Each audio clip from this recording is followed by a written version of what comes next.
নেত্রকোনার দুর্গাপুর উপজেলার চণ্ডীগড় ইউনিয়নের মৌ গ্রামের অসহায় সোলেমা খাতুনের পাশে দাঁড়ালো উপজেলা যুবদলের যুগ্ম আহ্বায়ক মেহেদী হাসান সাহস।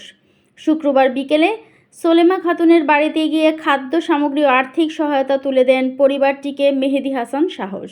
এ সময় জনপ্রতিনিধি, দলীয় নেতৃবৃন্দ সহ স্থানীয় গণ্যমান্য ব্যক্তিবর্গ উপস্থিত ছিলেন।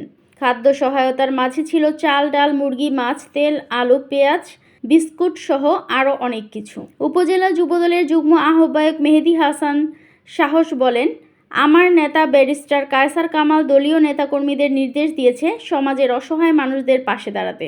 এরই ধারাবাহিকতায় আমি যখন জানতে পারলাম সোলেমা খাতুন 7 সন্তান এবং অসুস্থ শাশুড়িকে নিয়ে মানবেতর জীবনযাপন করছে, এজন্য আজ আমি নিজে সোলেমা খাতুনের বাড়িতে এসে খাদ্য সামগ্রী ও আর্থিক সহায়তা দিলাম। এছাড়াও সোলেমা খাতুনের যে কোনো সমস্যায় আমি আমার সাধ্যমতো ওনার পাশে থাকব। আমার এই মানবিক কার্যক্রম অব্যাহত থাকবে।